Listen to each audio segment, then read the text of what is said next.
Saya Dr. Banjar di Kojapreneur Channel. Kojapreneur Channel adalah rangkaian promosi dan informasi kesehatan yang diberikan oleh RSUD Koja DKI Jakarta dalam mendekatkan pelayanan kesehatan kepada masyarakat. Ajakan kepada sobat Rumah Sehat untuk Jakarta RSUD Koja untuk mencari informasi langsung dan lengkap dan kompeten pada bidangnya, sehingga tidak mendapatkan informasi yang sesat, mendapatkan informasi yang tidak akurat terkait dengan masalah-masalah kesehatan. Hari ini kita membahas tentang kanker lagi, yaitu kanker atau tumor yang kita kenal di dalam satu organ kita adalah organ tiroid kita, jadi kanker tiroid. Kenapa kita berbicara tentang kanker? Karena 4 Februari kemarin kita memperingati Hari Kanker Sedunia, dan di depan saya sudah hadir di sini Dr. Bayu Aji, spesialis bedah konsulen onkologi yang beliau sudah bertugas di RSUD Koja sudah sejak lama, dan hari ini akan menjelaskan tentang tumor atau kanker tiroid. Salam sehat, Dr. Bayu Haji. Salam Apa sehat. kabar? Ya, baik-baik, Dr. Banjar.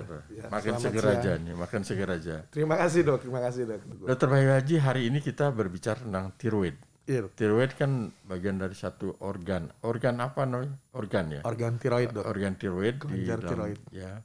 Hampir semua manusia, semua manusia ya punya Kelenjar tiroid ya.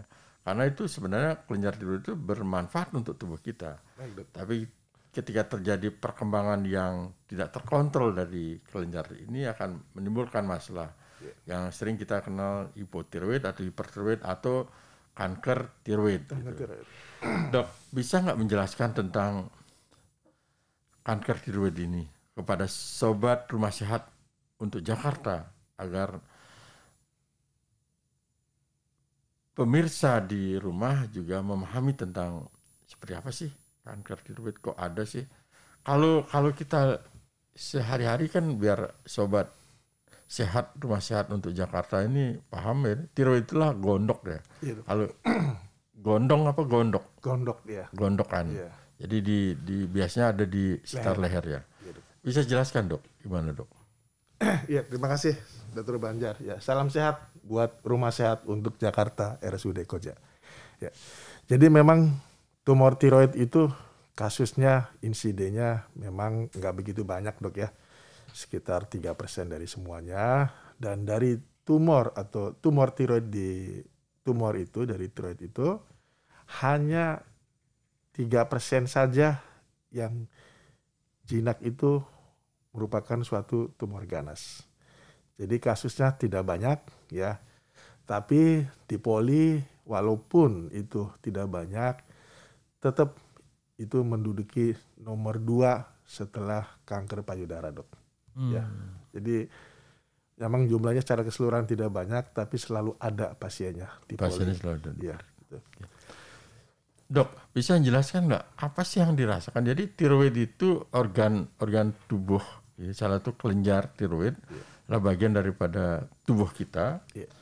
Posisinya di mana? Secara anatomi biar sobat sehat Rumah Sehat untuk Jakarta paham itu, Dok. Ya. Jadi secara anatomis tuh kelenjar tiroid itu ada di depan organ trakea ya.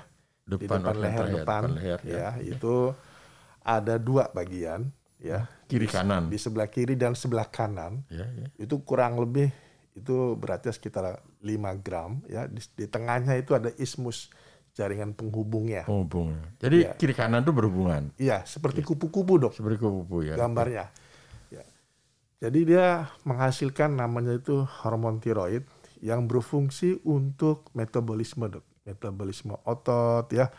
Otot kerangka, otot jantung, otot di usus ya, semua untuk keperluan metabolisme otot, Dok. Jadi organ tiroid itu ada pada setiap manusia yang kita kenal namanya kelenjar tiroid. Posisinya berada di depan, di leher bagian depan agak ke bawah dikit, dan kiri kanan, dan dihubungkan dengan satu Organ organ namanya ismus. ismus. Jadi berhubungan kiri kanan dan menghasilkan sebuah hormon tiroid ya, Iya, hormon tiroid, dan berguna untuk metabolisme tubuh di setiap manusia tersebut. Selanjutnya, kenapa kita bahas sih? Kalau memang dia berguna, kenapa dibahas itu? Nah, berarti kan ada sesuatu yang berbeda, tidak normal. Jadi ketika hormon kelenjar tiroid ini tidak normal, itu kan masalah bagi kita. Gitu. Seperti apa sih, Dok, yang kita kenal gangguan-gangguan pada kelenjar tiroid yang sering kita lihat? Nah, karena kita berbicara dengan Dr. Bayu Aji selaku spesialis bedah onkologi, barangkali ya tumor tiroid itu atau kanker tiroid itu yang kita bahas hari ini. Seperti apa sih, Dok, dampaknya, gejalanya? Memang pada tumor tiroid, Dok, ya, itu pada tiroid itu bisa timbul ada gangguan. Ada yang hipertiroid, ada yang hipotiroid, ya, kemudian ada juga yang tumor, ya. Jadi kita mesti membedakan mana karena gangguan metabolisme, mana karena gangguan tumor, ya, atau neoplasma. Jadi kita khusus di sini kita ngebahas mengenai neoplasma atau tumor. Tumor tiroid sendiri ada yang jinak, ada yang ganas, Dok. Ya, kalau yang jinak itu biasanya keluhannya benjolannya tumbuhnya secara lambat, tidak mengganggu saraf, pembuluh darah, atau saluran makan, atau saluran nafas, dan tidak mengganggu pita suara. Ya. Kemudian kalau yang satu lagi itu tumor ganas. Tumor ganas tiroid itu biasanya dia keluhannya cepat membesar, ya, kemudian benjolannya keras, padat, kemudian sering menimbulkan gangguan pada proses menelan, gangguan bernapas, atau mungkin gangguan suara. Jadi pasien jadi suaranya serak atau kalau tidur ngorok, ya. Kemudian yang berikutnya itu sering timbul ada kelenjar ketebening di leher sebagai anak sebar pada keganasan di tiroid. Sobat Rumah Sehat untuk Jakarta RSUD Koja, bahwa tadi disampaikan oleh Dr. Bayu Aji bahwa ada kelenjar tiroid ini bisa ada gangguannya secara metabolik. Itu bukan bidangnya dokter onkologi, tapi ketika perkembangan fisik daripada kelenjar ini membesar atau mengecil atau misalnya terjadi penyebaran kemana-mana, itu akan kita kenalnya tumor tiroid. Tumor tiroid itu seperti lazimnya bahwa tumor itu ada dua, bisa tumor ganas atau tumor jinak. Betul. Nah, pada organ kelenjar tiroid ini juga bisa mengalami seperti itu. Nah, Dok, secara fisik ketika orang mengidap tumor tiroid, apa selalu membesar atau kadang-kadang tidak muncul pembesaran organ tersebut? Gimana, Dok? Memang pasien juga sering mengeluh.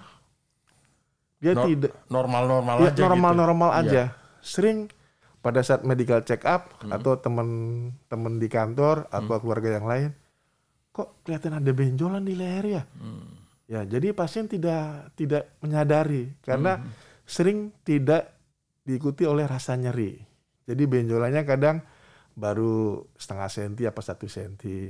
Tapi begitu sudah besar segede telur ayam, baru orang lain bisa melihat bahwa oh iya ternyata ini ada benjolan. Kadang si pasien nggak mengeluh apa-apa karena belum ada gejala gangguan menelan, gangguan nafas ataupun gangguan suara. Ya, jadi sering datang itu justru pada saat medical check up atau justru temennya yang nganjurkan supaya konsultasi ke bedah onkologi. Atau diraba oleh istrinya, iya, atau ada benjolan Pak, atau apa misalnya temennya ngelihat secara seksama, ada benjolan, padahal dia nggak ngerasain keluhan apa-apa, dia nggak merasakan ada perubahan di badannya. Betul. Nah, ketika ada medical check up atau orang lain melihatnya kok ada perbedaan dari penampakan daripada lehernya, baru ternyata diraba. Artinya begini, apakah bisa dideteksi ada deteksi dini? Kalau kemarin kita bicarakan sadari, periksa payudara sendiri kan itu bisa. Nah, ini ada teknik nggak mendeteksi lebih awal? Oh, ini terjadi gangguan organ kelenjar tiroid ini, sudah apa, Dok? Iya, memang ada deteksi dini itu biasanya, Dok. Pasien itu rutin melakukan medical check up.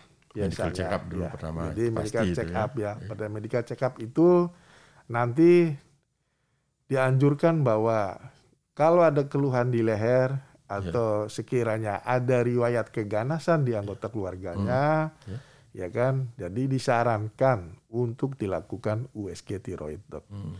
Dengan USG tiroid itu nanti kita bisa melihat, Dok, hasil dari USG tiroid itu bisa melihat apakah ada benjolan di leher atau benjolan di tiroid, apakah dalam bentuk kistik atau padat, kemudian bisa juga lihat tepinya rata apa tidak, ukurannya, kemudian ada tidak vaskularisasi, ada tidak hiperkalsifikasi, ya. Jadi dengan kita melakukan USG tiroid, kita bisa mendeteksi suatu keganasan tiroid sampai angka 85%, Dok. Jadi salah satu yang dianjurkan untuk melakukan deteksi dini pada kanker atau tumor tiroid itu dengan melakukan USG tiroid secara rutin, USG leher, paling tidak setahun atau 2 tahun sekali, Dok. Ada nggak ada keluhan? Ada nggak ada keluhan, Dok. Apalagi bagi mereka yang mempunyai riwayat keganasan pada anggota keluarganya. Misalkan bapaknya, ibunya, kakeknya, neneknya, apa tantenya, itu bisa dilakukan dengan pemeriksaan yang sederhana, non-invasif, dengan pemeriksaan USG tiroid. Tapi ini bukan herediter kan? Jadi diturunkan secara genetik ini, penyakit ini?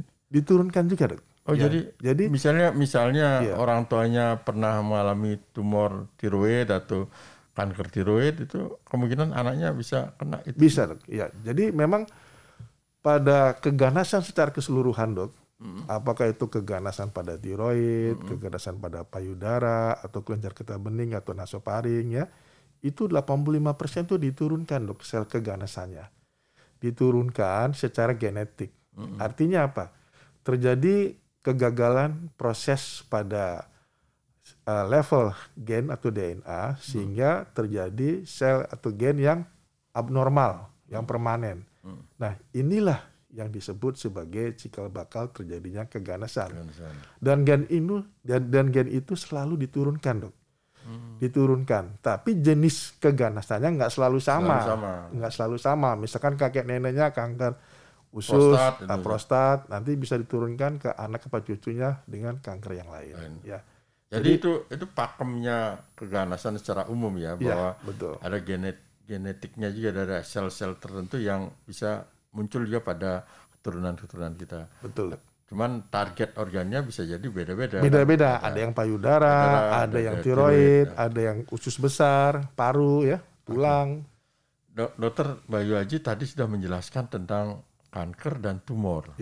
Kalau kanker biasanya arahnya ke ganas, tadi sudah jelaskan bahwa tepinya tidak rata, tidak berbatas, jelas, kemudian terjadi vaskularisasi, nyebar kiri kanan, barangkali itu cenderung ke keganasan. Ya. Kalau tumor itu baru benjolan saja membesar, batasannya jelas, kemudian tidak terjadi vaskularisasi, barangkali itu masih tumor. Tapi gejalanya sama saja atau beda, Dok? Antara kanker dan tumor, Dok? Iya. Kalau tumor jinak tiroid, Dok, itu pertumbuhannya lambat. Tumor jinak tiroid pertumbuhan lambat? Iya. Jadi sebelum kita ngebahas itu tadi gejalanya, memang jenis dari tumor tiroid yang jinak itu ada dalam bentuk misalkan kista tiroid, koloid nodul, atau multiple goiter, ya, itu yang jenis tumor jinak. Ada juga yang masuk kategori yang tiroiditis, infeksi di tiroid. Misalkan Hashimoto, ya, De Quervain atau Riedel, itu termasuk tiroiditis. Itu juga bisa timbul benjolan, Dok, di leher, Dok. Ya. Tapi karena infeksi saja. Betul, karena infeksi tiroid. Infeksinya diobatin, hilang dia. Betul. Nah, yang satu lagi itu karena tumor ganas tiroid, Dok. Jenis tumornya itu selnya Bisa dalam bentuk papiler, folikuler, medulare, atau anaplastik, atau yang lain lagi adalah limfoma tiroid. Limfoma tiroid. Atau limfoma malignum tiroid. Ya, gitu. Setelah kita mengetahui jenis selnya, baru kita masuk ke gejalanya. Gejalanya itu kalau gejala tumor tiroid yang jinak, itu dia pertumbuhannya lambat, kemudian tidak menyebar, tidak ada gangguan pada fungsi menelan, fungsi bernapas, atau tidak ada gangguan pada pita suara. Artinya tidak ada nada suara serak atau suaranya hilang, tidak ada. Itu tumor. Tumor, ya tumor jinak tiroid, Dok. Tapi bibitnya udah kelihatan ada sel-sel yang anomali. Sudah ada, Dok. Iya. Misalkan pada yang hipermetabolisme atau kita bilang hipertiroid. Ya. Kalau hipertiroid berarti kan membesar kan? Kelenjar tiroidnya. Setelah dia membesar, biasa dokter penyakit dalam kasih obat dalam tempo sebulan, 2 bulan, 3 bulan, 6 bulan. Jadi setelah 6 bulan sudah terjadi normotiroid, begitu benjolannya masih ada besar, tapi hormon tiroidnya sudah normal, nah barulah kita angkat. Nah, itu biasanya kalau dia background seperti itu namanya multiple goiter, Dok. Karena ada riwayat hipertiroid. Nah, biasanya kalau kita operasi, kemudian kita lakukan pemeriksaan patologi anatomi, biasanya hasilnya jinak. Lain halnya kalau itu merupakan suatu keganasan. Ya. Kalau keganasan tiroid, itu tumornya lebih cepat membesar, Dok. Pertumbuhannya cepat, kemudian padat dan keras, seperti batu. Tidak berbatas kan? Tidak berbatas, tegas, keras, padat, kemudian terfiksir, Dok. Jadi digoyang-goyang itu nggak bisa. Ya, jadi dia lengket ke trachea.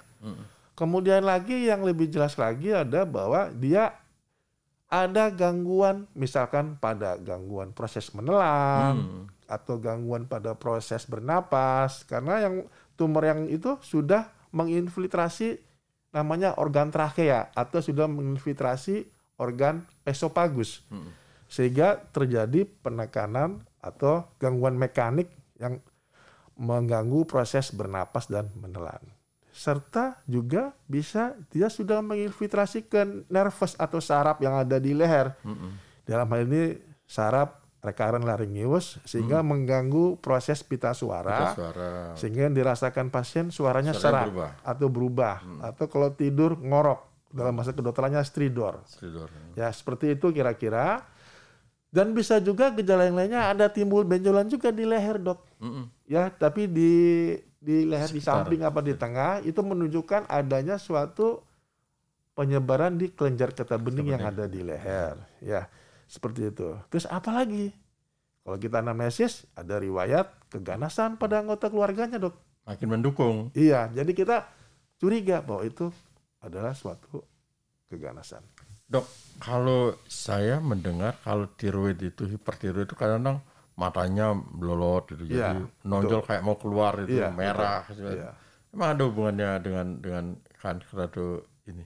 Iya, Dok. Tumor tiroid, Dok. Ya, memang pada klinis pada mereka yang hipertiroid, Dok, itu klinisnya biasanya kalau kita lihat matanya melotot ya, menonjol ke depan, tangannya tremor, jantungnya berdebar-debar. Itu kalau kita dilihat fungsi tiroidnya, ya TSH sama FT3-nya, FT3-nya biasanya meningkat, ya karena itu sudah ada gejala hipertiroid yang sudah ada klinisnya tadi kelihatan, ya. Nah biasanya kalau sudah seperti itu, ya kita obatin dulu tuh, ya kita obatin dulu hipertiroidnya. Biasanya kita konsul ke dokter penyakit dalam. Ya, kemudian setelah berapa lama diperiksa, kemudian dicek lagi, begitu hormon tiroidnya sudah normotiroid, sudah normal, dibuktikan dengan hasil lab ya, FT4 atau TSHS atau FT3. Dari situ nanti kita cek lagi klinisnya. Kalau pasien sudah normal tiroidnya, kemudian gejala-gejala klinisnya sudah hilang, baru kita lakukan USG tiroid. USG tiroid lagi untuk membuktikan bahwa apakah mengecil apa enggak. Mengecil atau enggak. Kalau kira-kira mengecil, ya udah tidak perlu dioperasi. Harus operasi. Tapi kalau ternyata masih ada benjolannya, disarankan untuk dilakukan operasi tindakan. Sobat Rumah Sehat untuk Jakarta, RSUD Koja, perhatikan bahwa tidak semua juga gangguan tiroid harus ditindaklanjuti dengan operasi, khususnya yang terjadi kanker atau tumor. Nanti dilihat, dievaluasi, kemudian dicoba pemberian terapi, kemudian dimonitor dalam beberapa waktu. Apabila terjadi pengecilan, itu normal sudah hormon tiroidnya, ya tidak perlu melakukan tindakan diet, tapi diberikan pengobatan yang benar. Dok, ada nggak range usia nggak dari usia rata-rata yang kena tiroid ini? Apakah anak-anak tuh hormon kelenjar tiroidnya udah tumbuh sempurna atau gimana? Anak-anak? Iya, memang range terjadinya keganasan pada tiroid itu, Dok, itu biasanya angkanya di bawah usia 20 tahun. Di bawah usia 20 tahun. Dan di atas usia 50 tahun. Di bawah 20 tahun, di atas 50 tahun. Iya. Ya, itu yang faktor resikonya cukup berat. Ya, jadi biasanya kalau ada anak-anak yang usia 15 tahun, 16 tahun, 17 tahun, 18 tahun ya, itu begitu ada tumor di leher apa tumor tiroid, itu kecenderungannya suatu keganasan. Ya. Begitu juga dengan laki-laki atau perempuan ada benjolan di tiroid, usianya di atas 50 tahun, itu kecenderungannya adalah suatu keganasan. Ya. Jadi kecenderungan itu nggak harus selalu ganas. Ya. Tentu kita lakukan pemeriksaan yang lain dulu, dari klinis, anamnesis, pemeriksaan penunjang, USG-nya, ya. Dari sana kita kelihatan baru menentukan diagnosis ya. Iya, betul. Baru ngambil tindakan. Jadi Sobat Rumah Sehat untuk Jakarta, RSUD Koja, bahwa ketika kita melakukan pemeriksaan, ada dokter melakukan pemeriksaan, itu selalu tahapan adalah di anamnesa dulu. Harus jujur pada saat anamnesa. Anamnesa itu adalah dimaksudkan adalah untuk dokter menggali seperti apa pengalaman sakitnya, seperti apa riwayat sakitnya, baik seperti apa keadaannya, keluhannya, itu dalam anamnesa ditanya. Jangan juga asal menyampaikan data itu tidak akurat, nanti dokter akan mengambil keputusan yang salah terhadap itu. Sehabis anamnesa dilakukan pemeriksaan dari auskultasi, dari inspeksi, dilihatin secara warna kulit, warna skleranya, dan lain sebagainya. Kemudian dilakukan pemeriksaan penunjang, laboratorium, radiologi ronsen, atau CT scan, atau apalah itu namanya.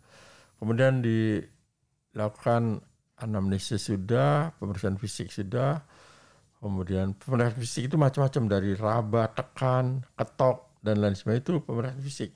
Dari sana baru seorang dokter menyimpulkan. Tidak juga langsung diagnosis pasti, harus diferensial diagnosis dulu. Ini kemungkinan ini, kemudian dilakukan usulan untuk lakukan pemeriksaan penunjang. Dari sanalah menyisihkan dari semua dugaan-dugaan diagnosisnya.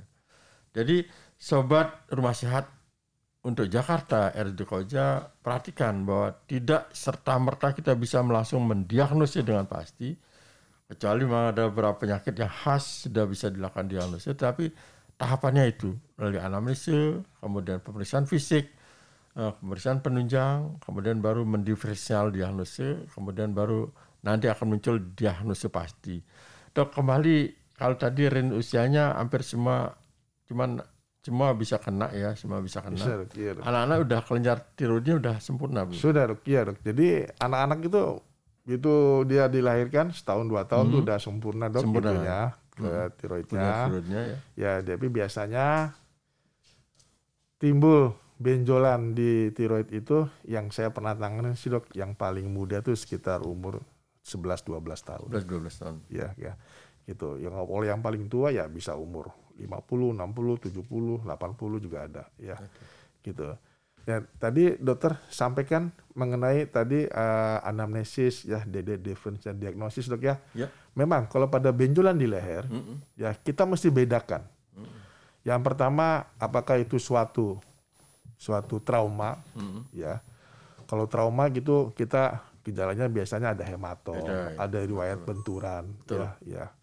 Itu kita bisa lihat warnanya kemerahan, ya. Kemudian kalau kita pegang kistik, ya, terasa seperti balon diisi air, kita sentuh balik lagi. Itu trauma atau hematom. Yang kedua bisa juga karena infeksi, ya.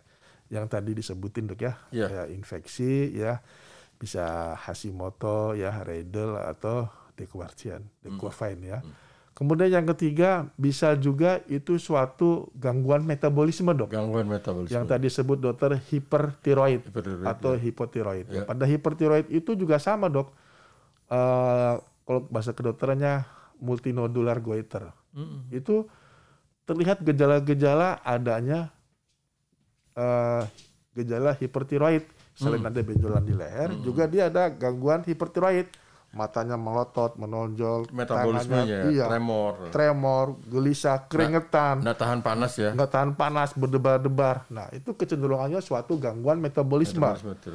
Kemudian yang terakhir itu adalah suatu neoplasma atau tumor.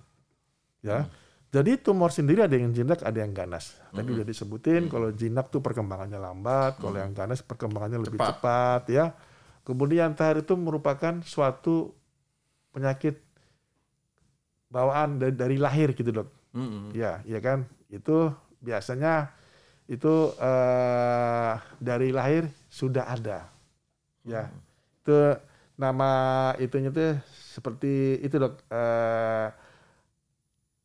Hashimoto atau Riedel dok yang diturunkan itu ya, jadi itu suatu gangguan imun. Ya, gangguan imun sehingga mudah timbul infeksi. Ya, seperti itu kira-kira. Berawal dari infeksi kemudian akan dari perkembangan sel-sel tadi melenyar itu membesar dan lain sebagainya. Iya. Dok, faktor apa saja sih yang menjadi faktor risiko terjadinya? Jadi yang menyebabkan kira-kira ini kalau apakah ngerokok ataukah apakah terpapar dengan kimia tertentu atau seperti apa sih faktor risiko terjadinya tumor atau kanker tiroid dok? Ya. Memang kalau misalkan kita lihat secara keseluruhan ya, kalau kanker tiroid itu kan tadi udah disebutin 85% itu karena faktor genetik dok ya. Faktor genetik itu yang keganasannya diturunkan. Kemudian sisanya itu adalah karena gangguan dari metabolisme hormon. Ya. Dengan adanya gangguan metabolisme hormon, tadi yang disebutin ada hipermetabolisme pada tiroid ya. Jadi hipertiroid itu menimbulkan pembesaran. Ya, pembesaran gejala tiroid ya kan. Kemudian yang dari faktor eksternalnya selain ada gangguan fungsi hormon itu juga karena zat karsinogen. Ya, karsinogen atau radiasi, pewarna biasa, pewarna makanan, pewarna kain di makanan dan itu juga bisa memicu ya. Tapi angkanya berapa saya belum tahu pasti. Tapi yang jelas itu lebih dominan karena genetik, kemudian karena gangguan hormon dok. Ya. Dan juga bagi mereka-mereka yang mempunyai riwayat atau ibu-ibu yang mempunyai riwayat pemakaian terapi hormon untuk kontrasepsi atau mereka yang pengen punya keturunan pakai bayi tabung atau pakai inseminasi, biasanya kan disuntik hormon tuh dok ya. Nah itu juga bisa memicu terjadinya tumor atau keganasan pada tiroid. Tapi risk factor ya. Risk factor. Tidak penyebab langsung itu. Tidak penyebab langsung. Biar tidak salah persepsi, sobat Rumah Sehat untuk Jakarta RSUD Koja, bahwa kanker itu jangan bilang akibat disuntik hormonal, itu tidak. Tapi semua itu dasarnya yang kuat adalah sebagai faktor risiko. Dok, berikutnya adalah apakah wanita dan laki-laki sama insidennya dok? Iya. Bisa. Mana lebih sering kena perempuan atau laki? Pada keganasan tiroid dok, yang lebih resiko terkenanya adalah pada laki-laki dok. Oh, pada laki-laki itu kecenderungannya adalah suatu keganasan. Jadi dia lebih besar, terutama usia yang di atas 45-50 tahun dok. Kalau pada yang dewasa muda itu untuk usia di bawah 20 tahun. Itu laki-laki jauh lebih banyak.